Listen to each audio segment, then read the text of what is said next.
Good morning, class. Welcome back. As I told you, I'm going to spend just a few minutes here trying to put some finishing touches on comments I began this morning when we were talking about Greece in the Hellenistic period, the Hellenization of the ancient world. And what we mean by that, of course, I mentioned just briefly in class that Hellas was the name that the Greeks used to refer to their society or their culture of Greece. And of course, referring to one's own culture is probably a little confusing.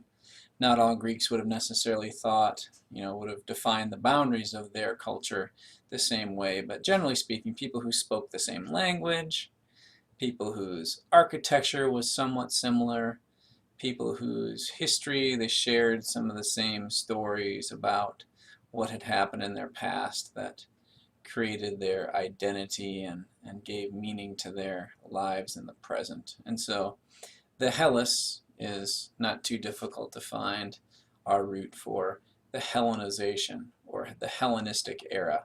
And what this refers to is that period of time with the help of Philip of Macedon and particularly his son Alexander, who we now know as Alexander the Great, uh, their period of time in the mid to late 4th century BCE, when they took all of that prior Greek civilizational influence and then spread it to a fairly large part of the ancient world, largely by heading east into the former Persian Empire.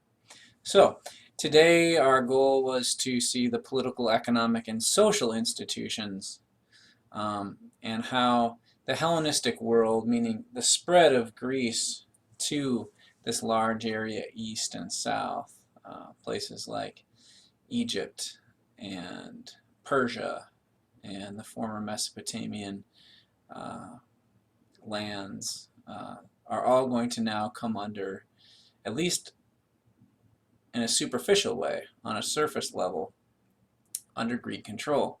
But as is oftentimes the case, when two different civilizations or cultures come together, it's often that one will have greater influence upon the other, but generally speaking, there's give and take. And so in my comments today, you'll probably note some ways in which the Greeks exported their culture and grafted it onto the lands that Alexander conquered.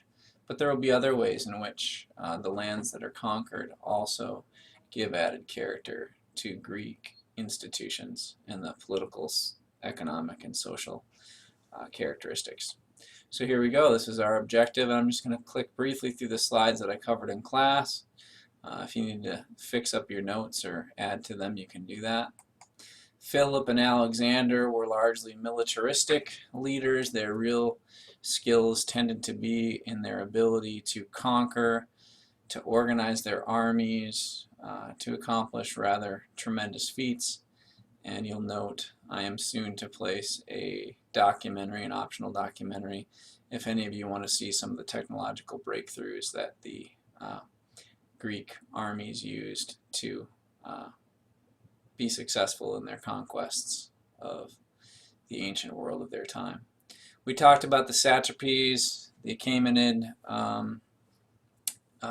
Empire, and how ultimately Alexander was able to overtake them and spread his army and its conquests all the way to the edge of India in what we described earlier in the course as the Harappan civilization.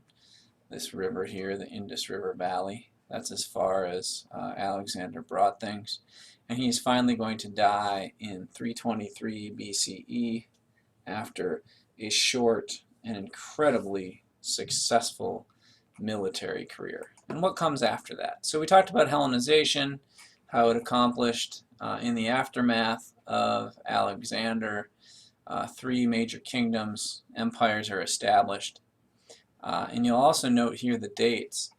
These dates are going to last because for the next 300 years or so, the lands that are conquered by Alexander are going to continue to bear the sort of Hellenistic imprint.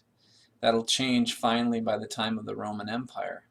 But our story this next week, the next 2 weeks, when we study Rome, we'll see eventually that even the Hellenized world will fall to Roman control. Okay, here's our map. You'll see the different monarchies. Gives you a sense of the significance of what Alexander and his troops were able to accomplish in a very short period of time. I left off talking about this, and I think really one of the critical accomplishments of Greece in the age of Alexander, or Hellenistic Greece, is this idea of the cultural unity.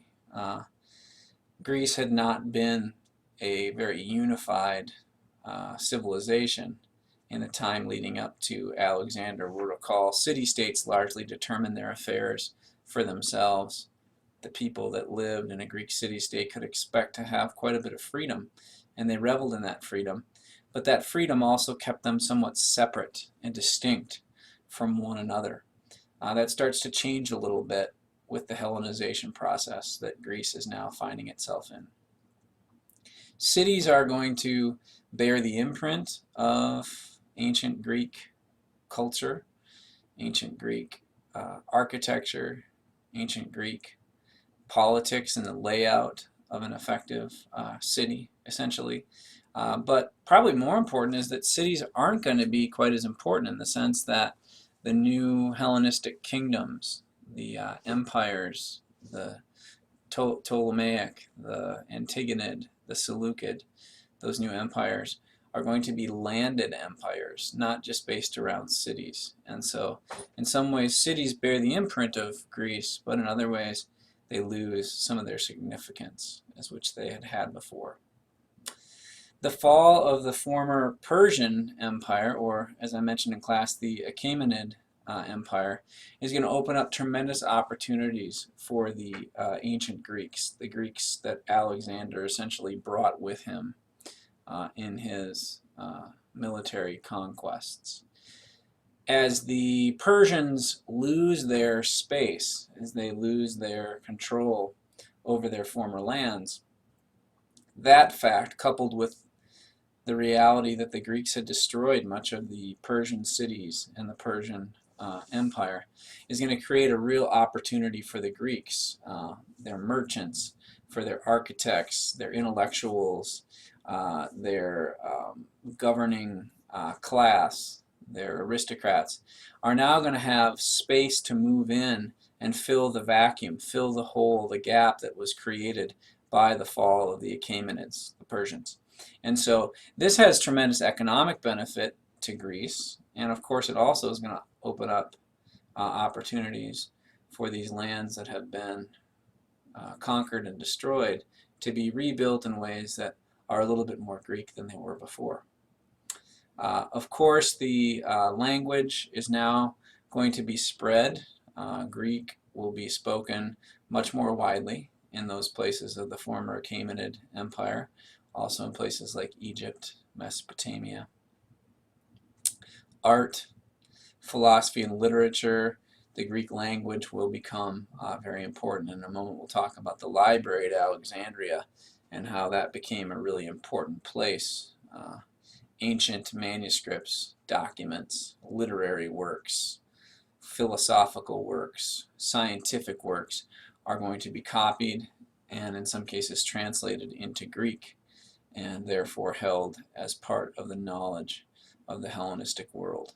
Rome will actually take tremendous advantage of this, and the library at Alexandria will be a tremendous help to the Roman promise of empire. The Romans will absorb many of the great works that are housed there. Administration, as I mentioned already, it's important to note that Greece during the age of Pericles, that classical era where democracy briefly flourished in places like Athens and other places, other city-states of ancient Greece, is now going to be replaced by something closer to monarchy, meaning there will be a top-down approach to political decision-making. Alexander sort of modeled this in his military control, and the generals that he assigns to take over these new vast regions, they will have a somewhat monarchical approach. And who knows, maybe Socrates And Plato would have been satisfied by this, to see that experiment known as democracy in the rearview mirror and perhaps no longer practiced in their beloved Greece. So you can see there on this page some social, political, and economic changes that are happening. Alexander founded a city and named it after himself, not surprisingly, Alexandria. Alexandria, Egypt is going to be really during the time of the Hellenistic period. It's in many ways the city to be. It's the city where the most state-of-the-art learning will be, where the most wise and learned people will come to learn more. We'll see that the significance of this city, like the smartest city in the world, will keep changing locations. Later on in the course, we'll see it switch to places like Baghdad when the Islamic world is on the march, and the House of Wisdom and the most concentrated learning and intellectual progress is taking place there. But for now it's Alexandria, and you can see that Alexandria took special steps to sort of maintain this intellectual edge, including all but confiscating texts and translating them, in some ways stealing the knowledge from the people who brought new learning through the Ptolemaic Empire. And a good example of this, you see this gentleman Eratosthenes. He was the librarian at the library in Alexandria, and also an astronomer. And this diagram is meant to show the way by which Eratosthenes first speculated on the diameter of Earth. And if you think about that, there's a lot wrapped up in that statement. One, it tells you that the ancient Greeks, by and large, knew that the Earth was a sphere. Aristotle had essentially reached that conclusion when he noted the the eclipse, the shadow of the Earth on the sun. Told him a little bit about the silhouette of Earth, and that silhouette was a circle, which suggested to him a spherical shape.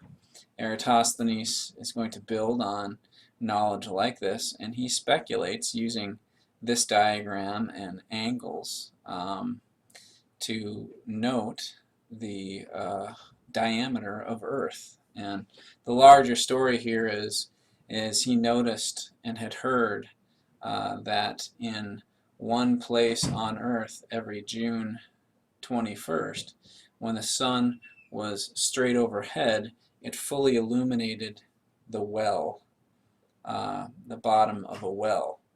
And so he was able to, based on the predictability of this annual event, he was able to note the shadow and the angle of shadow on a nearby, I guess it must have been 7.2 stadia, which is a Greek measurement. 7.2 stadia away from that well, he noticed the angle of a shadow, and he could use the distinction, or I should say the contrast, between the straight up perpendicular angle of the sun to the bottom of that well to the slight angle and shadow that it cast on an object 7.2 stadia away. And through that complex calculation and using these angles, he was able to determine the distance of diameter around the Earth. I'll leave that for some of you mathematicians to complete the circle on that logic. But it turned out he was remarkably close. He was off by about 400 miles. The Earth's circumference, I believe, is more like 24,800 miles. And that's pretty good figuring for back in his day. And I'll just close by asking you, so what are our political, economic, and social institutions that Hellenistic-era Greece brought? How different did it become, the politics, the economics, and the social institutions between classical-era Greece and the Greece in the age of Alexander? Thank you.